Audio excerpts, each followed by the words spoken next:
First story. My entitled stepdaughter cleaned my backyard and demanded the money I promised, so I grounded her and refused to pay because I only offered it to my kids and never included her. She sulked and talked back, so I took my kids on a vacation to her favorite place, excluding her to teach her respect. Now I have lost everything, and I regret everything. I'm 42 and remarried for just over a year and a half. I have 4 kids from my first marriage: 17M, 15F, 12M, and 9F. My ex-wife and I split custody. I get them every other week. I remarried after dating my now wife 38F for a little over 2 years. She has a daughter, Emma 13, from a previous relationship. Her dad's never been in the picture, so she's been living with us full-time since the wedding. From day one, it's been rough trying to blend things. My wife wants everything to be even and fair, all the kids treated the same, all chores split equally, everything done together like we're the Brady Bunch. But let's be real, that's not how life works. My kids have known me their whole lives. We've got our system, and it works for us. Emma came into a house that already had rules and routines. Back when I got divorced, my kids were cold towards me at first. I'll own that. I wasn't the most present dad in the early years: work, stress, and their mom handled most of the discipline. But when I left, I decided to build a better relationship with them. That meant rewarding good behavior. They do chores, and they get paid or earn screen time, outings, or whatever. Simple. It's been the same setup for 4 years. They know the deal. Emma's been resistant to it since the beginning. My wife pushes for equal treatment, but Emma acts like she's owed it before proving anything. She doesn't do consistent chores. She huffs if I ask her to vacuum or take out trash. But then she complains she's left out or not treated like the others. The thing is, I've never said she couldn't be part of the system. I've told her she needs to actually stick to it. But every time I assign her something, it's an issue. Then she tries to cherry-pick, jumps in when there's a reward involved, skips out when there's none. There's also been smaller flare-ups. Like when my kids and I built a fire pit in the backyard last fall, I told everyone up front, help out, and I'll take them out to dinner wherever they want. Emma refused, saying she didn't feel like doing yard work. Then she got pissed when the rest of us went out for steak without her. My wife said I should have included her anyway. Why? She did nothing. This isn't a charity. Anyway, a few weeks ago, we hosted a BBQ for my family and some neighbors. Maybe 20 people total. I pulled my kids aside before it started and told them, help clean up after. I'll pay each of you $20 like usual. That's how it goes in our house. My wife was busy inside prepping food with Emma. At some point during the party, I guess Emma overheard me telling my kids the plan. After everyone left, I found all 5 kids outside gathering trash and folding up chairs. Emma was collecting cups and tossing stuff too. I didn't say anything, figured she was trying to make a point or hoping to get praised. But I never told her to help, so in my mind, it was on her. After cleanup, I handed out the cash to my 4 kids. Emma comes up and asks if I'm sending it via Venmo or handing it out in cash. I told her, I didn't ask you to work. I only offered it to my kids. Don't jump in expecting payment when no one told you to do it. She froze, then asked again, this time angrier. So I did the same work and got nothing. I said yes, because you weren't part of the agreement. She didn't like that answer. Said I always treat her like she doesn't belong, and this is why she hates living here. Then walked away. I wasn't about to let that kind of attitude slide. I called her back and said talking to me like that was disrespectful. She rolled her eyes and muttered something under her breath. I couldn't make it out, but I wasn't going to get into a back and forth. I told her she was grounded for 2 weeks. No phone, no outings, and added daily chores for the duration: dishes, vacuuming, folding laundry, basic stuff. Not 10 minutes later, my wife comes into the room heated, demanding to know why Emma's crying and why she's grounded. I told her exactly what happened. She says, so you punished her for helping? No. I punished her for being rude. She wasn't asked to help. She inserted herself and expected a reward when she didn't get it. She threw a tantrum. That's not how this works. My kids know the system. Emma's been told. She's not new here. My wife says I should have paid everyone or no one, because singling her out like that was cruel. I disagreed. I told her Emma doesn't get to jump in when there's money involved, and then complain when the payout doesn't go her way. That sets a bad precedent. She'll think all she has to do is show up and expect equal treatment without equal contribution over time. She needs to earn her place just like my kids did. She says Emma has been trying. Maybe in her eyes, but I haven't seen the consistency. I'm not going to reward effort when it only shows up when cash is involved.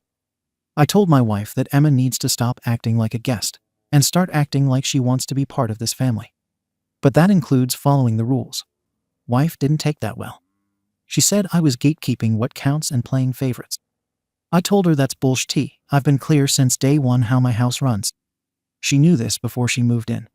Later that evening, the kids took their chore money and went down the street to the gas station for snacks. They came back with ice cream. Emma asked for a bite. They said no. She looked hurt, and honestly, it wasn't a great look. My wife told me to either tell the kids to share or buy one for Emma myself. I said no, that was their earned money.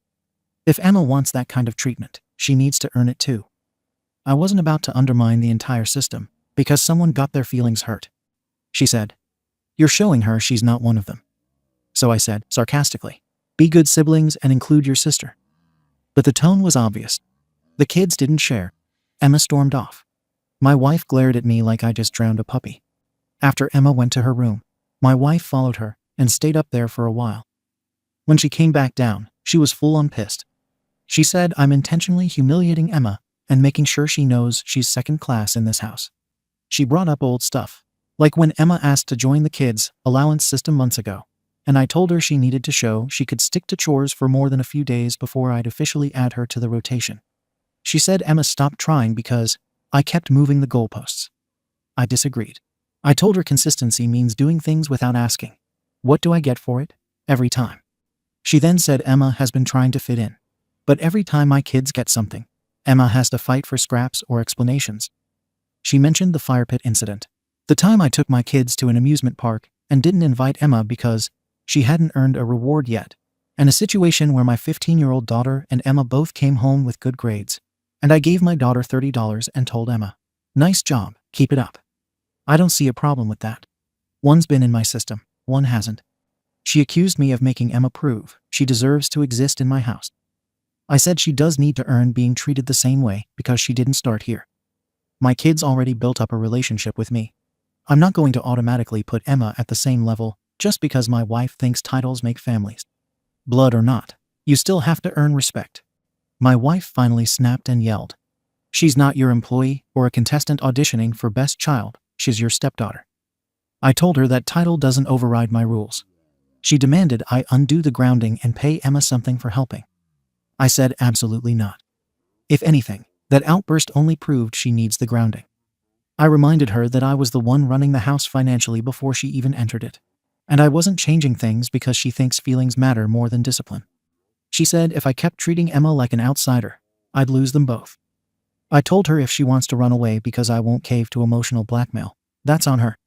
She called me selfish and controlling. I said she was undermining me as a parent. She said I wasn't parenting. I was running a hierarchy where my kids are the real family and Emma's some intruder auditioning for approval. The next day, she barely spoke to me. Packed Emma's bag after school. She told me they were staying at her sister's for a while. I told her if she takes Emma out before her grounding is done, she'll pick it back up when she returns.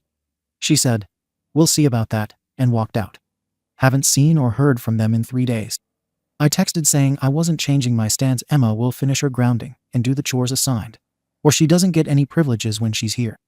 No response. Meanwhile, my kids have gone back to their normal life here. Honestly, the house is less tense without her walking around upset all the time.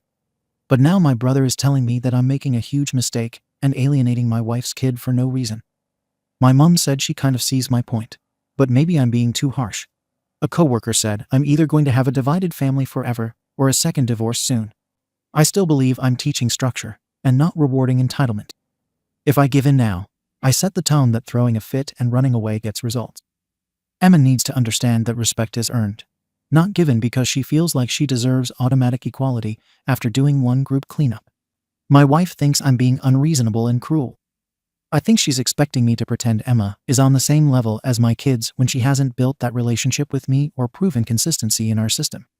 I'm not going to hand out equal rewards just because she helped one time, especially when she only jumps in after hearing about payment. So Reddit, be honest, am I really the arsehole here? Comments. Comment 1. YTA. And not in the small mistake kind of way, in the you're actively screwing with a kid's mental health kind of way. You seriously typed all this out and didn't once stop to think, wait, am I literally punishing a 13-year-old for trying to belong? You didn't ask her to help. Fine. But you saw her working. You let her work. You waited until after she'd put in effort to drop the "you're not one of mine" hammer. That's not structure. That's manipulation. You talk like she's applying for a job and has to earn her place. She's a effing child living in your home full time. She's your stepdaughter. You married her mother, knowing she came as part of the deal. But every example you give, the fire pit, the good grades, even the damn amusement park, you keep pushing her out. It's like you've been waiting for her to fail so you can go, see? Not worth it. Honestly, the worst part isn't even the money. It's the way you used your bio kids to isolate her further. You let them go buy ice cream in front of her, let them exclude her, then double down with sarcastic mocking. You're 42. She's 13. You're bullying her. I hope your wife stays gone long enough for you to reread this post and realize the mess you've made. You're not just a tat, you're the effing villain in your own story. Comment 2. Jesus Christ, dude.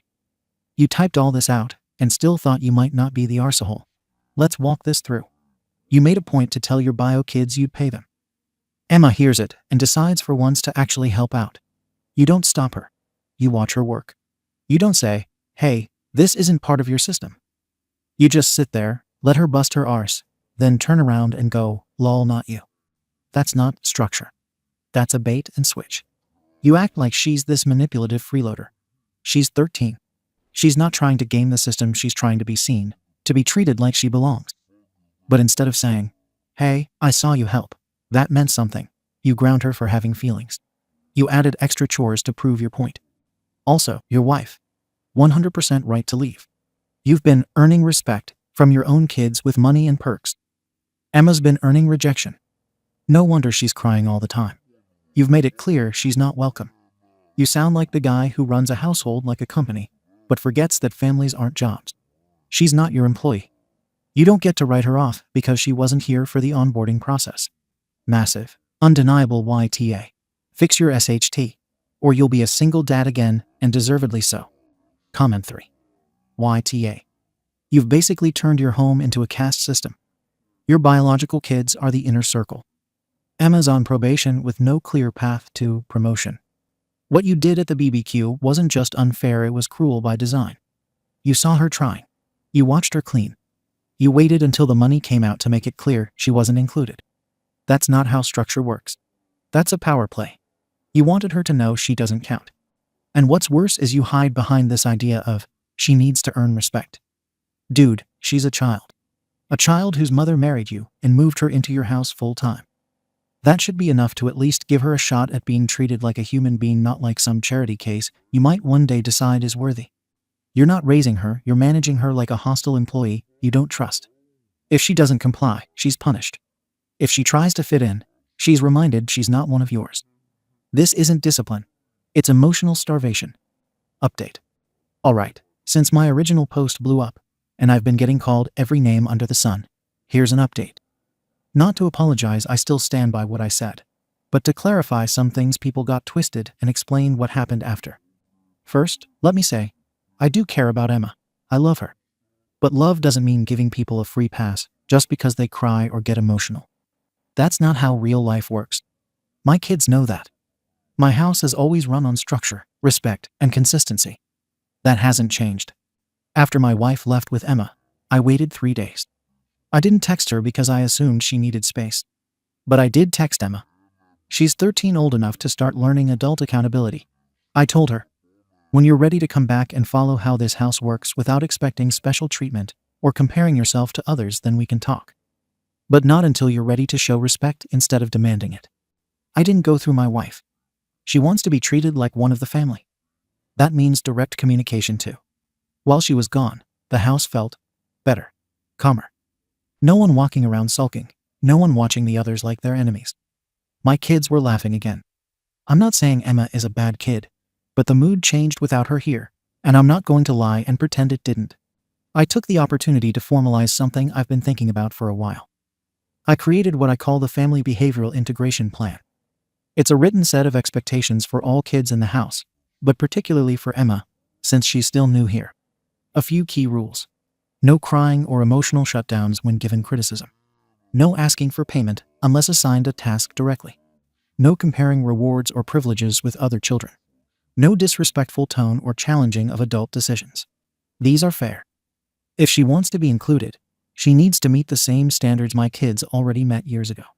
I offered my wife a compromise, too. She kept saying Emma deserves the same financial treatment. I said, fine, then you pay her. She can be on your chore reward system until she's proven long-term consistency with mine. I'm not investing in someone who's been here less than 2 years and still treats me like a villain every time she doesn't get her way. You don't fund startups without seeing ROI. Why would I fund behavior with no proven results? My wife didn't respond. Meanwhile, I took my kids to this trampoline park, arcade place Emma's favorite, as a celebration for how well they handled the BBQ and helped me around the house all week. We had a great time. I posted some pics on Facebook. Love my real crew, ride or die. If that upsets people, then maybe look at the fact that they've earned that bond. I'm not faking connections for social media optics. 3 days later, my wife showed up. Not alone. Her sister came, along with 2 movers. She walked straight past me, refused to speak, and started packing Emma's room. Then she started clearing out the living room. Half the furniture was gone. I told her she was being ridiculous. She lost it. In the driveway in front of neighbors. Mind you, she yelled that I was emotionally torturing her daughter and turning my kids into cold, robotic clones. I tried to get her to lower her voice. My 12-year-old filmed it on his phone. He posted a clip to TikTok. It's already at 17K views. But it didn't stop there. My 15-year-old daughter asked me that night if I really sent that text to Emma. I said yes, and I stand by it. She went quiet, then packed her things and asked to go live with her mum for now. She left a note in her room that said, I don't want to be part of your test-run family values anymore. That one stung, but I honestly think my ex and my wife are in her ear, poisoning her against me. Then Sunday hit. Church. My wife's been close with our pastor for years. Apparently, she told him everything. And what does he do? Not talking to me directly, no. He crafts his whole sermon around guarding our hearts from pride, remembering humility in parenting, and not measuring our families with scales of fairness. It was obvious. Everyone was side-eyeing me. I walked out halfway through. I don't go to church to get ambushed by a theological guilt trip, because I won't coddle a teenager. Now, I'm down 1 stepdaughter, possibly 1 daughter, half my furniture, and a community that suddenly thinks I'm some abusive monster because I believe in structure. And yet somehow I'm the arsehole for expecting people to earn what they get. My wife abandoned my kids. No one's talking about that. She left them with a torn-up house, a broken dynamic, and no warning. But I'm the cruel one because I won't give a crying teenager $20 after she forced herself into a chore session I didn't authorize. And let's be clear, I do love Emma. But love isn't pretending. She's new. Relationships take time. You don't get unconditional rewards out of the gate. My kids had years to build what we have. She's been here less than 2. I want my wife back. I miss having a partner who backed me and who believed in discipline and values. I'm not saying I handled everything perfectly, but I don't believe I'm wrong for expecting structure, consistency, and respect from everyone under my roof, not just the ones born here. So Reddit, what now? How do I fix this without sacrificing the values I've spent years building? And why is everyone acting like I'm evil for not handing out equality like candy when it hasn't been earned? If you've got real advice, I'm listening.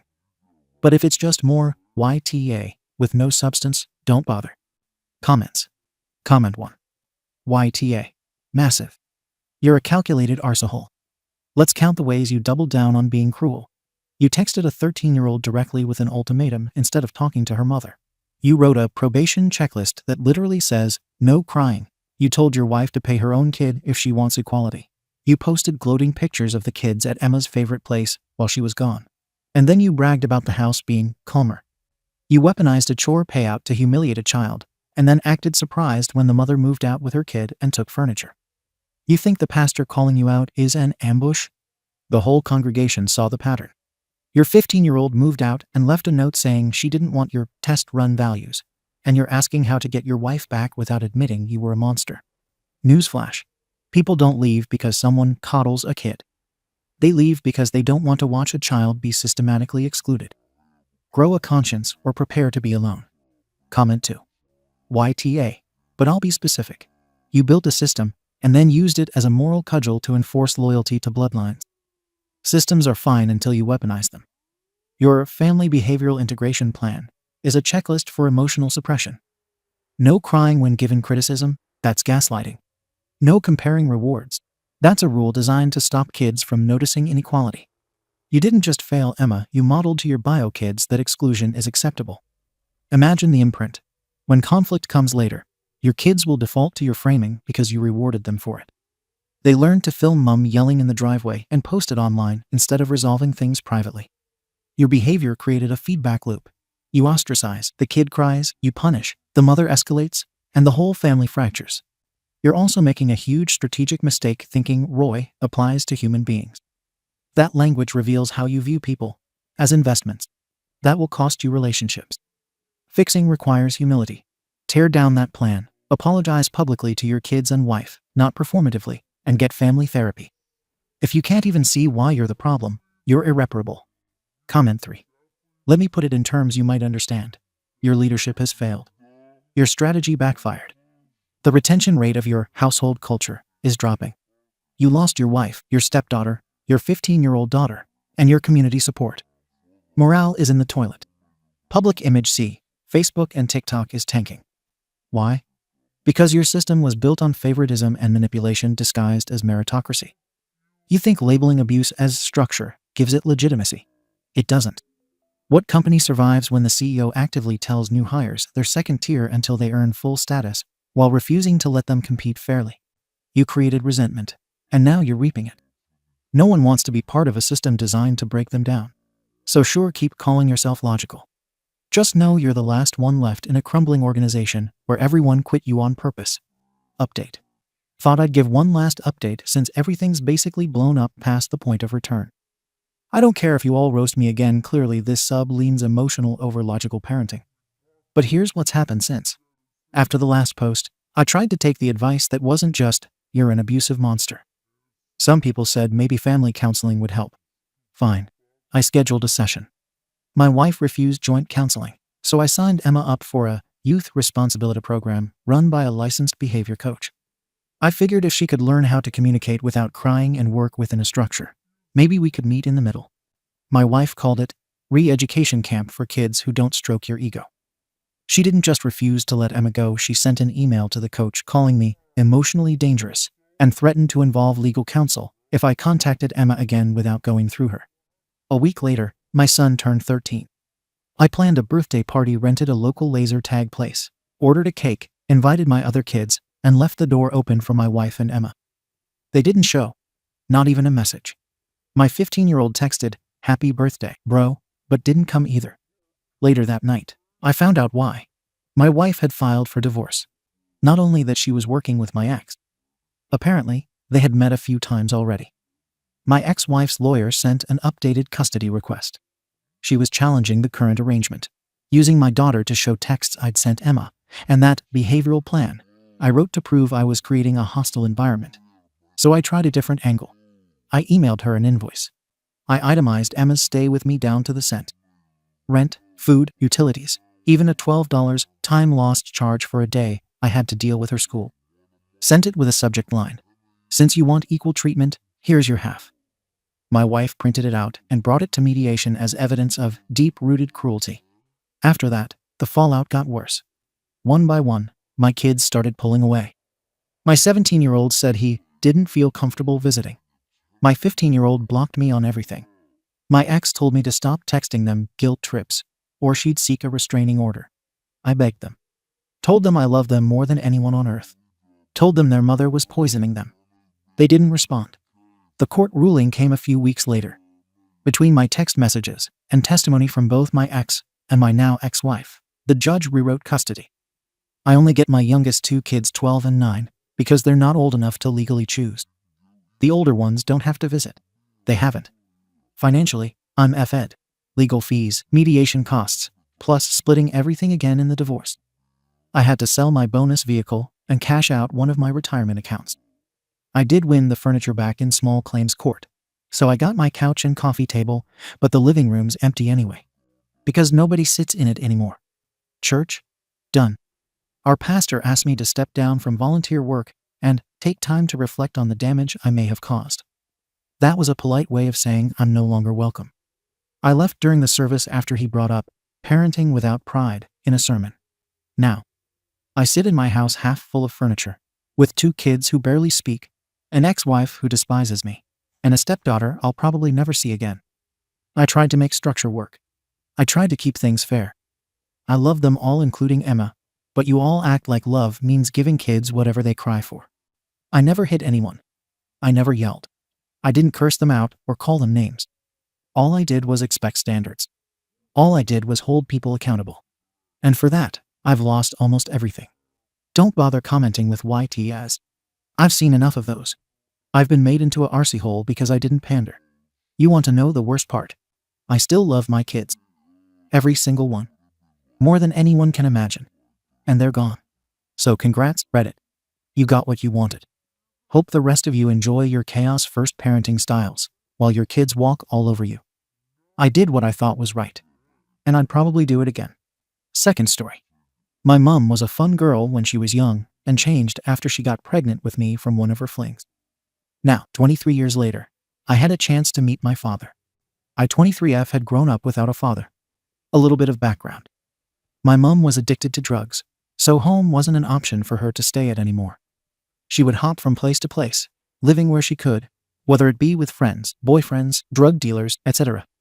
She later found out at the age of 19 she was pregnant after getting into a car accident. That was enough to scare her into the reality that she needed to grow up. She got her act together, went to college, and is now almost 10 years sober, living her best life. With that past in mind, though, you can kind of understand why it wasn't anyone's fault for not knowing. She had a lot of friends who were men, no shade. Mom, you gotta do what you gotta do. My mother was young and dumb and made decisions she regrets. But I never held that against her. Growing up, I didn't have any trust with men. I resented almost all the guys she would date or have over. I was never abused/sod, but I never let myself get close to or be alone with them at any moment. I would watch true crime with my grandma, so I knew what men did to little girls. I never had a father figure to go against that, so I never trusted them. They were all SHTTY anyways, and she deserved so much better. That also made me have the stigma that all men, especially black men my mom would date, weren't the ones to mess with. And for the record, my mom is white, and I am mixed. After experiencing this, I had no intentions of meeting or knowing who my father was, because if he was anything like the men I saw, I didn't want anything to do with him. I would wonder, though, who he was, what he looked like, and if he was even alive or not. Fast forward to now. I'm engaged to my fiancée 23M, going on 8 years. I have learned to trust through them, and even have a better view on men, while not completely hating them. Lol. I also got to know his father, who isn't perfect but loves me like his own. As well as having my mother's father, who was always there if I was in trouble, and would educate me on stereotypical men things like cars, fishing, and fixing things. I am extremely grateful for them both to be in my life. I and Mum are on really good terms now, and we would have frequent talks about who my father could be. All she remembers is that before she was in the car accident, she had eyes for a guy who worked at a liquor store and would let her crash at his place before he left for a different state. She never remembered his name, though. Last Christmas, my soon-to-be Mill gifted us both ancestry DNA tests. My fiancé would always say things like, "Maybe this will help you find your dad." I would shrug it off or seem uninterested because I was more curious to see what ethical background I had. 8 weeks after I sent off the test, we finally got results. I was shocked. Not only did I find out that I have multiple African countries in my percentile, but I also found my half-brother on my father's side. Who would have known this would change everything? I saw that we shared a whopping 25% of DNA, and I got curious. My interest in finding who my dad was immediately sparked into existence. It was like I actually had a chance. My first thought was Facebook, and wouldn't you know he had one. I messaged him explaining the situation. Before sending it, I had so many thoughts, like, what if he thought I was lying? So I made sure to send a screenshot of the results. What if he doesn't care or doesn't want anything to do with me? I hesitated a lot, but after staring at the send button, something inside me said, push it, and it happened. Days go by and nothing, until there was something. He was so happy to hear there was another person in his tribe. He's very down to earth. I was so relieved I started bombarding him with questions, but also apologizing if I was bothering him. He was always late to reply, but I was patient. I expected the worst, and was ready if he decided one day to just stop replying altogether. He finally told me his father's name, and I decided to search for him as well but found nothing. It wasn't until he posted a picture with him and tagged his Instagram that I would find him. I DM'd him on Instagram and was so amazed by the response. Turns out, even though he doesn't remember my mother, he lived in the same area as her before moving out of state and worked at a liquor store. Things started to add up. He gave me his number so that we could keep in touch and talk about other little details that might spark his memory.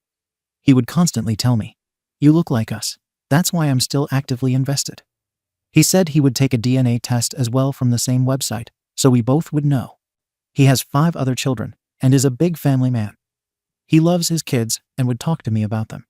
Since we both had our hopes up, he would shoot notes like, "Your brother, your sister, your aunt," like he was accepting me, even though he didn't know 100% for sure yet. All we knew was that his son was my brother. But I had little doubt, like, what if it's off by a bit? Maybe he's my cousin and not my brother. Regardless, we are family, right? I had to prepare myself for the worst just in case. After talking for 4 months, we finally got the results back. It was a normal day. I was on my phone when he sent me a screenshot of the results that read, "You and I are a match of 50% daughter and father." My fiancé was cooking dinner when I showed him. I broke down in his arms. It was like a huge weight had lifted off my shoulders. My heart was racing. It felt like I was having a panic attack that was filled with joy. I finally got answers that I wasn't even searching for until now. We talked on FaceTime for the first time and both cried. He apologized for not being there for any of my firsts. First walk, talk, love, heartbreak, everything a father should be there for his daughter. I told him he had nothing to be sorry for. He had no idea and wouldn't have known.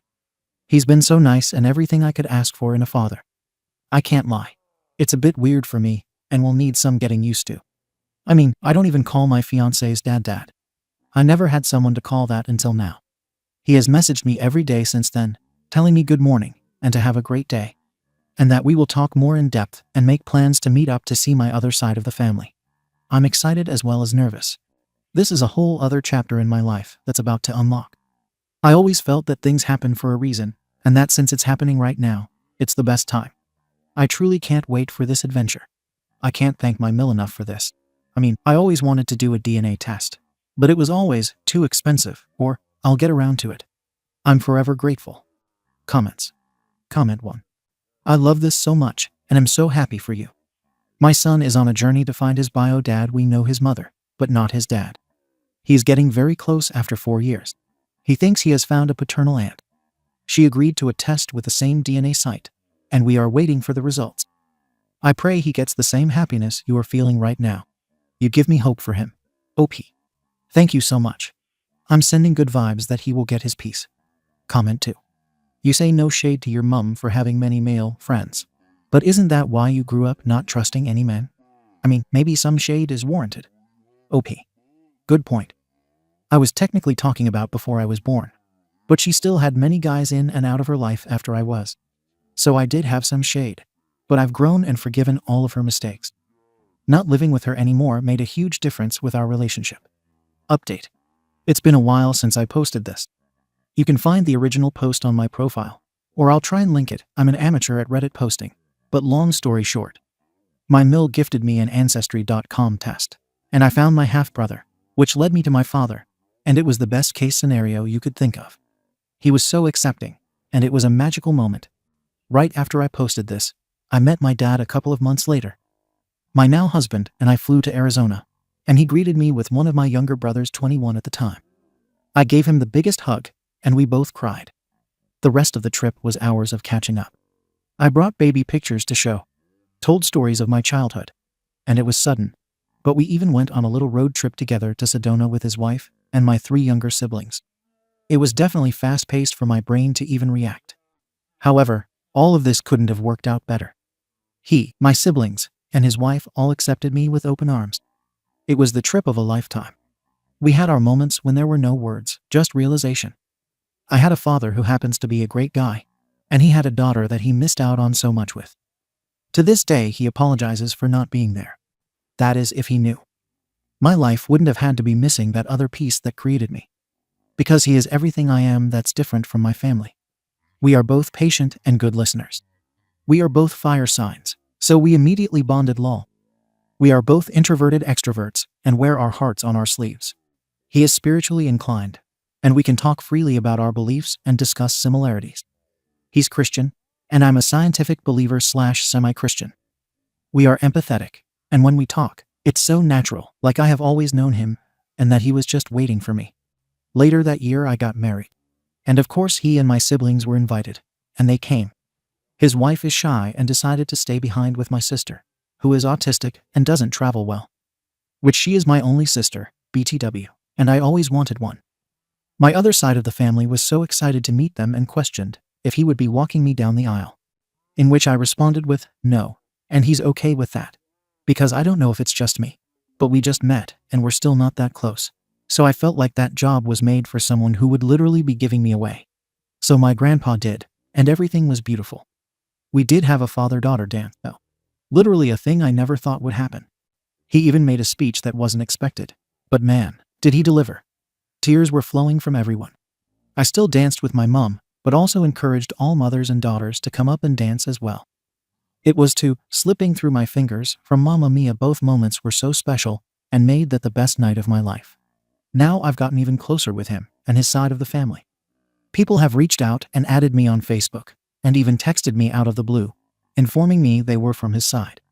I've never felt so loved by strangers in my life. It made me think of myself and how I was content with never finding this out. Being okay if I had never gotten a DNA test. Where would my life be right now? This was life-changing, and I thank a higher power for sending me such amazing people that happen to be of my own flesh and blood. I hope you all like this update. It will probably be the last. Happy endings are always my favorite, and hopefully I can inspire others that are in my situation. Even if it is a dead end, I still recommend finding out where you came from and what your history is. It was fascinating finding out the little traits I had that were passed down to me. Comments. Comment 1. This is very heartwarming. But a question. How did your parents meet? Didn't they know each other? Or was it just a one-night thing? OP. So it was complicated. I don't know if you can see my other post, it won't let me link it. But she was in and out of homes, and he let her crash a while. But they both were young, and supposedly only had a couple of nights together. My mum said he had to leave town because he had a 4-year-old, my older brother, I found on Ancestry, and left way before she knew she was pregnant. And she had other partners between then. I've shown pictures to both of them of each other, and they don't remember each other at all.